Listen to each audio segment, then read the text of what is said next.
ও 3 piece, আমি 7 up. আমারটা খাওয়া যায়, ওটা পাওয়া যায় না। আমরা আশা করতেছি 6-0 গোলে জিতবে ব্রাজিল, এই আশায় প্রত্যাশা করি। আশা করি জিতবো। হাফ টাইমের আগে তো 3টা দিয়ে দিছি, তো ভালোই লাগতেছে। গোলগুলো একদম একের পর একের গোল দিচ্ছে কিন্তু ব্রাজিল। আপনার গায়ে আর্জেন্টিনার জার্সি, নিশ্চয়ই আপনি আর্জেন্টিনার সমর্থক, তো ব্রাজিলের খেলা দেখতে এসেছেন, কেমন লাগে? আসলে আজকে আসছি ব্রাজিলকে সাপোর্ট করতে, কিন্তু এখানে এসে সাপোর্ট করতে পারতেছি না। সবাই আমাকে মজা নিচ্ছে, কারণ আমি আর্জেন্টিনার সাপোর্টার, এই জন্য ভালো লাগতেছে না। আসছি ব্রাজিলকে সাপোর্ট করতে, কিন্তু সবাই আমার মজা নিচ্ছে, তাই দেখেন। দেখতে পাচ্ছেন এদিকে ব্রাজিলের সমর্থক যারা আছে তারা বুয়া বুয়া করে কিন্তু আমাদের গায়ে জার্সি লাগতে হয় না, আমাদের মন থেকে থাকলে হয়, আমাদের জার্সি লাগে না। আমার বন্ধু যেগুলো আগে গাল মারছে দুদিন ধরে, এগুলোকে বলতে পারবো আমরা ওদেরকে 3 পিস পরাই দিছি। অবশ্যই দেখতে আসছি ব্রাজিলের খেলা, যেহেতু ওরা প্রথম ম্যাচ খুবই বাজে খেলছে।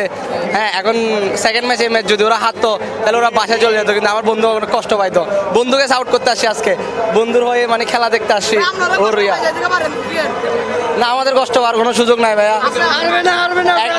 যদি সেকেন্ড ম্যাচ যদি জি ইনশাআল্লাহ ভালো লাগতেছে অনেক। ওরা আসুক নকআউট স্টেজে, হয়তো আমাদের সাথে পড়বে সামনে রাউন্ড অফ 16 অথবা কোয়ার্টার ফাইনালে, তাহলে তখন দেখা যাবে কারা কতটুকু ক্যাপাবিলিটি আছে। আমরা টক্সিসিটি থেকে দূরে থাকবো, সবাই ব্রাজিলকে সাপোর্ট করব। যারা ব্রাজিল সাপোর্টার আছে ওরা হলো অনেক দুঃখ দুর্দশার মধ্যে আছে, অলরেডি 7 আপ একটা কলঙ্ক আছে ওদের। তারপরে এই যেমন কি কিছুদিন আগে আমাদের থেকে কোপা আমেরিকাও হারছে, তা আমরা চাই ওরা আসুক, এবার আমরা আবার হারাই, ওদের দুঃখ দুর্দশা আরো বাড়াই দিই। আমার বন্ধু আছে জান ব্রাজিল, অবশ্যই আমাদের মধ্যে একটা ফাইট আছে, আমরা খেলা থেকে এনজয় করি। ও 3 পিস, আমি 7 আপ। আমারটা খাওয়া যায়, ওটা পাওয়া যায় না।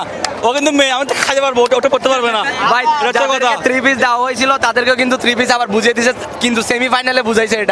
এটা কিন্তু ভুলে গেছে আমার ভাইরা, যাদেরকে 3 পিস দিয়েছিল তাদের সাথে হেরে আসছে।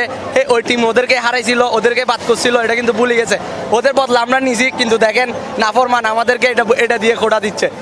মূলত আমি নিজে ব্রাজিল সাপোর্টার, তারপরেও আমরা এখানে আসছি আমার ভাই বাদার সহ, আমরা ব্রাজিল সাপোর্টাররা সবাই মিলে। নেইমার নামবে এই আশা প্রত্যাশা করে, বাট নেইমার যেহেতু নামছে না, ইনশাল্লাহ নকআউট করবে, ইনশাল্লাহ নামবে, আমরা নেইমারকে দেখতে পারবো ইনশাল্লাহ, এটা আমরা আশাবাদী। আলহামদুলিল্লাহ ভালো লাগতেছে। ওরা কিন্তু 36 বছর গর্ত থেকে বাইরে হয় না আঙ্কেল, 36 বছর পরে 22 সাল গর্ত থেকে বাইরে হয়েছে আঙ্কেল। তার আগে ওদের কোথায় ছিল? তারা কোথায় ছিল তখন? এই কাপ কোথায় ছিল আঙ্কেল? কয়েকদিন পর বলবে আমরা বাপ দাদার সম্পত্তি নিয়ে বলি।